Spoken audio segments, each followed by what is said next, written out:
Welcome back to my YouTube channel, Ronch TV.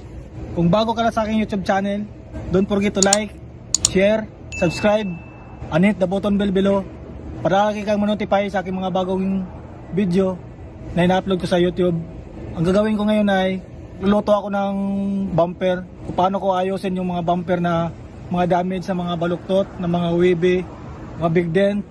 So mamaya abangan nyo kung paano gagawin, step by step kung paano gagawin. So guys, tara, samahan nyo ako sa aking vlog ngayong araw na to. Welcome back to my YouTube channel, Ronch TV.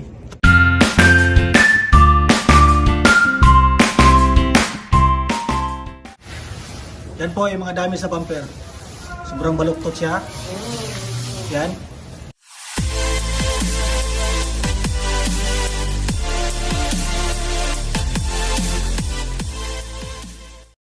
Shoutout pala sa kay kumparing Tito. Kumparing Tito. So ito yung machine na pangluto ng bumper, pang fix ng bumper. Walang imposible sa bumper na damage, plastic bumper, kung paano gagawin. Tuturo ko sa inyo step by step. Ito yung machine. Safety first, bago ko namin mag-start. May gloves, face mask. Kumukulong tubig po yan. Kikita nyo kumukulo. Step 1, ilalagay ko na yung bumper na damage sa kumukulong tubig dito. Ayan, step 1. Step 2, ito, damage sa bumper. Sobrang baluktot, diba? Yan, curve na curve. Proper pagluto ng bumper, pag to fix, how to fix. Step 2. Put ang damage bumper into the boiling water.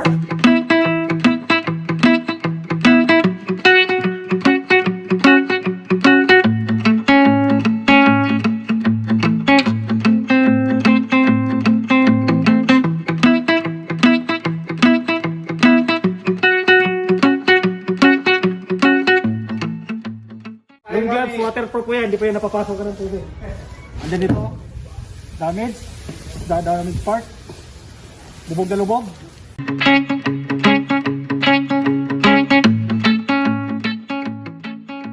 Ito po yung sobrang damage, grabing damage niya. Ito, sis. Damage. Tingnan natin kung kaya kong gawin, kung kaya kong ayusin. Tara!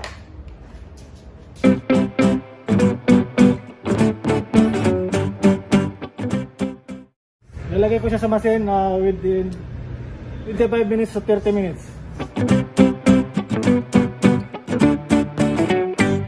So yung cooking time niya is 25 minutes to 30 minutes. So abangan natin yung step 3 kung napipix ba o hindi yung damage bumper. So abangan nyo 25 minutes to 30 minutes, papakita ko sa inyo. A few moments later. So ngayon, bubuksan ko na yung machine na sinit ko ng 25 minutes to 30 minutes. Tingnan natin yung kanina yung damage bumper kung naayos pa siya.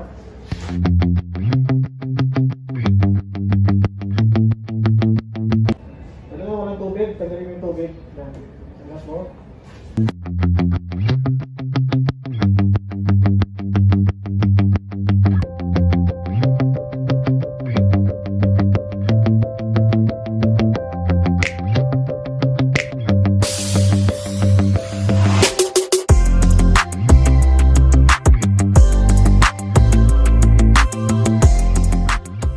This is after I cook the bumper into the boiling water. Sa mainit na tubig, nilagay ko sa mainit na tubig, ito na yung resulta. Kanina sobrang baluktot, curve na curve, totally damaged. Pero ngayon, ito na pa yung resulta. Ito yung baluktot kanina. Ito yung sobrang baluktot kanina, damaged bumper. Okay? Naayos siya.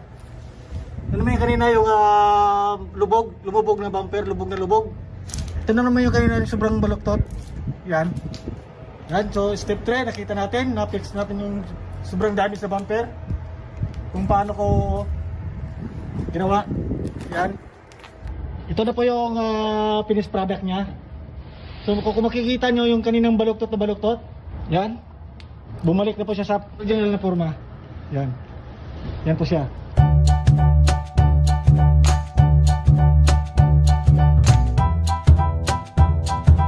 Yan yung step 4. Kailangan mong tingnan kung talagang naluto siya. Naayos ba yung niluto natin? Yung damage kanina, total na damage, lubog na lubog. So ayun, bumalik na sa dati. Yan. Yan, maganda. Yung pagka ano. So natanggal na yung damage, yung webe. Yung webe kanina, yung webe ito kanina. Wala na. Ayan. So gawin ko ngayon, step 5, babalutin ko na. Babalutin ko na sa kanyang balot.